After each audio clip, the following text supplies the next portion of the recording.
এই যোগ্যতা ছাড়া মিলবে না যুবশক্তি ভরসা কার্ডের ৩,০০০ টাকা। কবে থেকে আবেদন? অন্নপূর্ণা ভান্ডারের পর এবার চালু হচ্ছে যুবশক্তি ভরসা কার্ড, যেখানে বেকার যুবক যুবতীদের প্রতি মাসে দেওয়া হবে ৩,০০০ টাকা। ভোটের আগে দেওয়া হয়েছিল প্রতিশ্রুতি, সেই প্রতিশ্রুতি রক্ষা করার পালা এবার। মহিলাদের পাশাপাশি কর্মহীন বেকার যুবক যুবতীরা এই প্রকল্পের আওতায় পাবে আর্থিক সহায়তা, এমনকি চাকরি না পাওয়া পর্যন্ত সাহায্য করা হবে বলে জানানো হয়েছে রাজ্য সরকারের তরফ থেকে। কিন্তু এই প্রকল্পের সুবিধা পেতে হলে অবশ্যই পূরণ করতে হবে কিছু যোগ্যতা।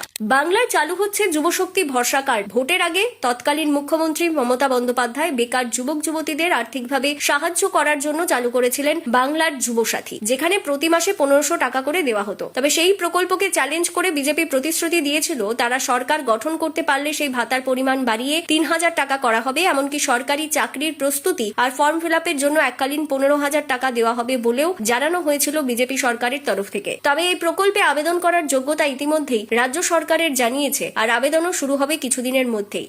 কারা আবেদন করতে পারবে যুবশক্তি ভরসা কার্ডে? যুবশক্তি ভরসা কার্ডে আবেদন করে আর্থিক সহায়তা নিতে গেলে অবশ্যই তাকে কিছু যোগ্যতা পূরণ করতে হবে। সেগুলি হলো: আবেদনকারীকে পশ্চিমবঙ্গে স্থায়ী বাসিন্দা হতে হবে। দ্বিতীয়ত, আবেদনকারীকে ন্যূনতম মাধ্যমিক পাশ করতে হবে। তৃতীয়ত, আবেদনকারীর বয়স হতে হবে ২১ থেকে ৪০ বছরের মধ্যে। আর সব থেকে বড় ব্যাপার, আবেদনকারীকে বর্তমানে কর্মহীন থাকতে হবে, অর্থাৎ কোনো সরকারি বা বেসরকারি কর্মসংস্থানের সঙ্গে যুক্ত থাকা যাবে না। শীঘ্রই শুরু হচ্ছে যুবশক্তি ভরসা কার্ডের আবেদন। প্রসঙ্গত, এখনো পর্যন্ত এই প্রকল্পে আবেদনের জন্য রাজ্য সরকারের তরফ থেকে আনুষ্ঠানিকভাবে কিছু জানানো হয়নি, কিন্তু অনুমান করা হচ্ছে খুব শীঘ্রই এই প্রকল্পের অফিসিয়াল পোর্টাল চালু করা হবে, আর সেখানে যোগ্য আবেদনকারীরা নতুনভাবে নিজেদের নাম নথিভুক্ত করতে পারবে। নির্দিষ্ট আবেদন ফর্ম পূরণ করে সরকারের তরফ থেকে যাচাই করা হবে, তারপর থেকেই তাকে প্রতি মাসে ৩,০০০ টাকা সরাসরি ডিবিটির মাধ্যমে দেওয়া হবে।